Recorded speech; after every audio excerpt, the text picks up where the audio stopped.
Saya spesifik ngomong soal proses hukum dulu. Sudah ada 50 saksi untuk 2 kasus yang mengadukan Anda.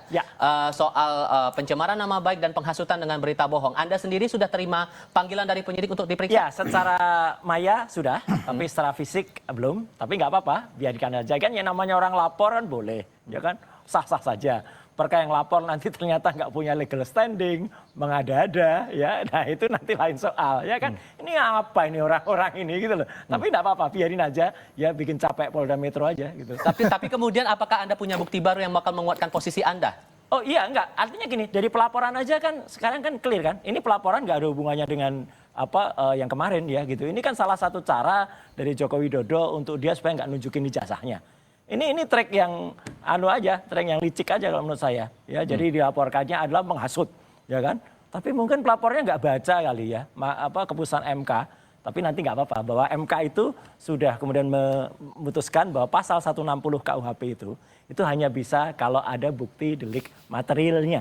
Jadi kalau hanya delik formil itu nggak ada korbannya, nggak ada yang terbukti menghasut ya. Bisa menghasut tuh gini, saya dilaporkan menghasut. Terus yang dituduhan harus ada siapa yang terhasut, siapa Mas Tifal misalnya. Mas Tifal misalnya tidak terbukti Mas Tifal itu terhasut, ya nggak bisa. Dan itu harus kalau kita misalnya menghasut untuk melawan negara. Nah apakah Joko Widodo negara? Bukan juga kan. Terus pasal 28 itu juga kan clear kan. Undang-undang ITE apalagi. Saya membahas itu dari tidak ada sara, tidak ada ras yang kemudian dilawan. Nah nggak apa-apa lah. Biarin aja ya, ini lucu-lucuan aja. Anda meyakini sudah cukup responsifkah polisi soal ini? Mengingat sudah ada 50 saksi, tapi ini kan aduan udah sejak akhir April, tapi sampai sekarang belum ada status jelas lagi. Ya begini ya Mas Tifal ya, kalau kita lihat kan ini ada 6 LP. Ya kan, 50 saksi, yang satu yang memang dari Pak Jokowi sendiri, yang lain kan dari relawan-relawan maupun simpatisan-simpatisan. Dan ini jelas, ini PMJ Polda Metro Jaya ini benar-benar bagaimana bisa merampungkan ini secara terang benderang ya. Artinya barang bukti maupun saksi-saksi itu ya benar-benar diperiksa dengan baik ya sampai nanti masuk ke penyidikan kan seperti itu.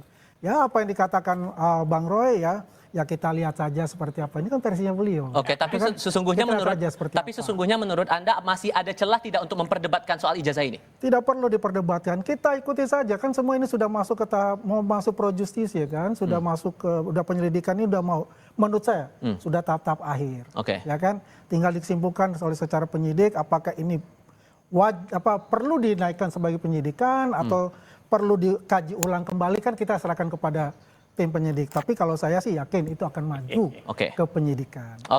Soal pernyataan Pak Beator beberapa waktu lalu, masalah ijazah Pak Jokowi diduga dibuat di Pasar Pramuka. Masuk akal nggak sih sebetulnya?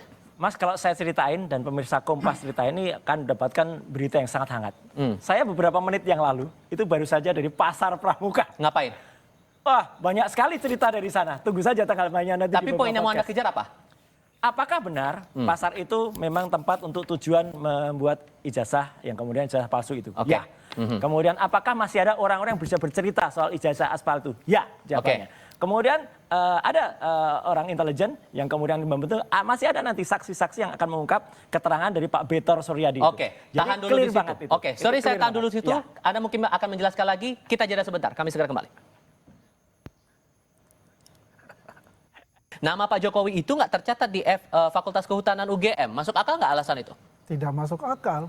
Karena begini, Bang Beto itu kan dari katanya-katanya. Dia tidak melihat langsung seperti apa kan gitu.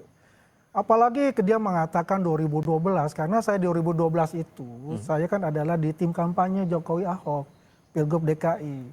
Di tim sosialisasi kampanye. Yang sehari-hari memang itu adalah di markas yang namanya Borobudur 22. Kalau Betor ngomongin kan Menteng 22 itu aja sudah salah gitu kan, udah jelas gitu. Apakah dia terlibat di dalam itu? Saya rasa tidak. Ini karena selalu mengatakan asumsinya katanya. Ya kan? Kalau kita mengacu kepada yang namanya ijazah. Ya kita mengacu 2005 gitu, 2004 2005 ya kan, Pil Wali Kota Solo. Kan. Itu kan dimasukkan adalah Insinyur Joko Widodo dengan FX Rudi gitu. Di KPU Solo kan bisa dilihat, dibuka aja di Google Pilwalkot Solo 2004-2005 dan yang berlanjutan 2010 itu kan tercantum situ semua. Insinyur Joko Widodo bersama FX Rudi. Ya. Ijazah yang disampaikan kepada KPU, ya jelas itu adalah ijazah insinyur kehutanan beliau dari UGM. Sehingga kalau menurut Anda dengan munculnya pernyataan itu dan Anda tetap meyakini bahwa Letfornya Barreskrim kemarin itu sudah menyatakan ijazah valid, kesannya ini mau dibawa kemana? Ya tinggal gini saja, kan ini kan sudah diadukan di PMJ, Polda Metro Jaya, ya kan sudah di sana sudah diproses ya. Kita tunggu saja sampai kapan ini akan dinaikkan ke tahap-tahap berikutnya, kan begitu. Nah, lalu lah kita bertarung lah di sisi argumen-argumen dan barang bukti dan sebagainya, ya kan oleh pihak tim kuasa hukum masing-masing, kan begitu. Tapi saya ingin meng-highlight ya perkataan dari Betor Suryadi itu gitu. Dia itu membuka boroknya PDIP ini dengan masalah calon bupati, calon wali kota dari PDIP yang mungkin sekarang sudah jadi bupati, wali kota ataupun gubernur. Kenapa dia mengatakan bahwa itu banyak dari pasar pramuka? Ini sebetulnya berbahaya perkataan seperti ini gitu. Jangan sampai nanti terjadi asumsi dari publik yang menuduh seperti itu gitu.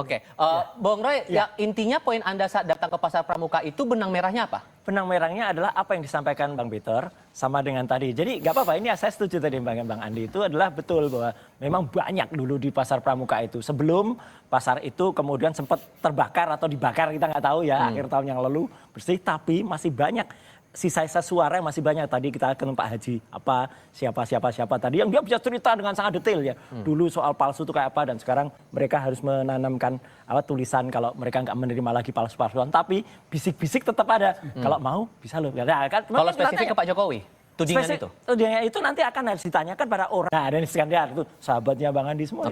Itu dihadirkan ya. Kemudian kalau nanti Widodonya ketemu, lah Bang Andinya ini yang kemudian dihadirkan. Nama Anda, nama Anda nih disinggung-singgung nih.